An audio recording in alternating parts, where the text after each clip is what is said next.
Good morning বন্ধুরা, আজকে মঙ্গলবার এবং সেই মঙ্গলবারের ভিডিওটা এখানে করা শুরু করলাম। দেখতেই পাচ্ছ মাস্ক পরে সকাল সকাল নিয়েছি, কারণ আমি এইটা দিয়ে জানলাটা পরিষ্কার করছিলাম। তার জন্য আমার ডাস্ট অ্যালার্জি আছে বলে মাস্কটা পরতেই হয়। আর ওইদিকে আমার কাজের লোক সকাল সকাল চলে আসে, আর ও এইদিকে বাসন টাসন মাজছিল আর আমি এইগুলো সব পরিষ্কার করছিলাম, ঝাড়াঝাড়ি করছিলাম। হ্যাঁ, তো এটাই দেখতে পাচ্ছ, এই অভিযান চলছে। জানলা দিয়ে আম গাছটা বেশ ভালোই দেখায়। আর তার সাথে আমি করলাম যত যা আশেপাশে ছিল জানলাটার, সেইগুলো যতটা যা চোখে পড়ে সেগুলো সব এগুলো দিয়ে মুছে নিচ্ছিলাম। আর এগুলো দিয়ে সত্যি খুব সুবিধা হয় ঝাড়া মোছা করতে। ওরকম আরেকটা কিনবো। তারপরেই দেখতে পাচ্ছ যে রান্নাঘরে চলে গেছি, কারণ চিকেন করার প্ল্যান ছিল, তার জন্য আলু কেটে নিচ্ছি। হ্যাঁ, আর আলু কেটে নিলাম এবং তারপরে যত চিকেনের যা যা পরবর্তীকালে লাগবে সেগুলো সব আস্তে আস্তে আমি কেটে নেব। সেটাই তোমরা এখানে দেখতে পাচ্ছ। যেমন টমেটো কাটছি, আর এরপরে পেঁয়াজ কাটবো। তারপরে যেগুলো যেগুলো লাগবে আমার চিকেন করার জন্য সেগুলো সব কেটে নেব। সেটাও কেটে রেডি করে রাখলে করতে আর কি সুবিধা হয়, সে যখনই করি। হ্যাঁ, তো আরও প্ল্যান ছিল যে উচ্ছে দিয়ে ডাল করব, তো তার জন্য উচ্ছে আর সব সবজিগুলো বার করে নিয়েছিলাম। আর এই কাটাকাটিটা করা হয়ে গেলে তারপরে যত জাস্ট কোনো টাইম লাগে না, সঙ্গে সঙ্গে হয়ে যায়। আমার প্রপার প্ল্যানিং লাগে, না হলে আমার কাজ করতে খুব অসুবিধা হয়। তাই এইভাবে চটপট করে আগে কেটে নিলাম সকাল সকাল। আর তার আগে আমি বরকে খাইয়ে দাইয়ে বার করে দিয়েছিলাম, তারপরে এই সব সবজিগুলো কেটে নিলাম। দেখতে পাচ্ছ উচ্ছে কাটছি, কারণ উচ্ছে দিয়ে ডাল করার প্ল্যান ছিল। আর তারপরে আপাতত মনে হয় কাটা হয়ে গেল।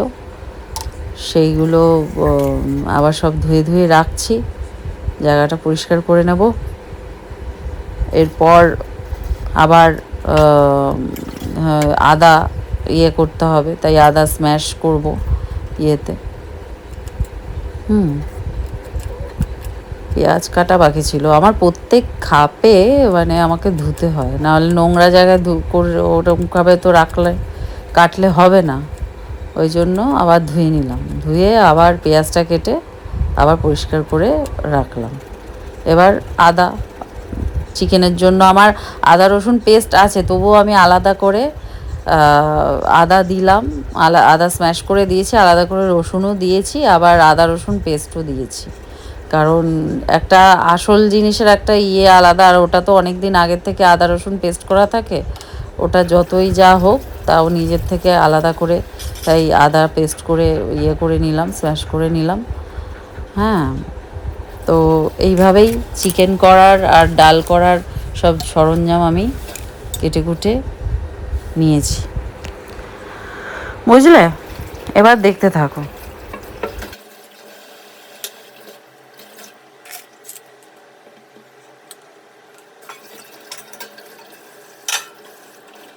Good morning friends. আজকে হলো গিয়ে, বাবা আমাকে কেমন দেখাচ্ছে, খুব সকাল সকাল উঠেছি, আরও ঘুমের দরকার। সবজি টবজি একটু কেটে নিলাম, এই দেখো দেখতে পাচ্ছ। আজকে ভাবছি যে মাংস করব, অনেক দিন চিকেন করা হয়নি, তাই চিকেনটা খাওয়ার দরকার।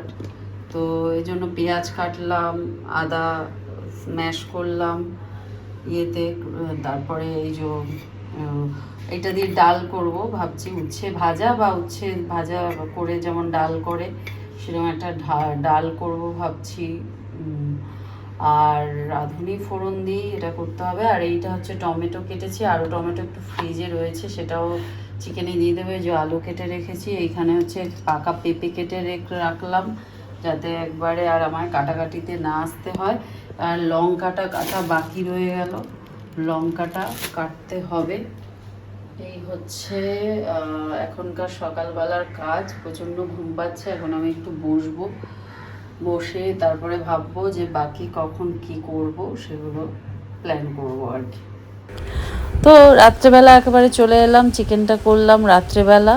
তো রাত্রেবেলা এখানে দেখছো চিকেন কষিয়ে নিচ্ছি, খুব কমই মশলাপাতি দিয়ে আমি রান্না করি, আর একদম লাল হয় না, মানে লাল লঙ্কার গুঁড়ো থাকেই না বলতে গেলে, দেই না। আর এখানে আর কিন্তু কাঁচা লঙ্কার ঝালটা আমি খাই।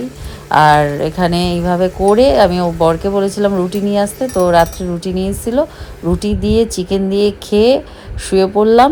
আমি আবার আসবো একটা নতুন ব্লগের সাথে, ততক্ষণ তোমরা খুব ভালো থেকো, টাটা।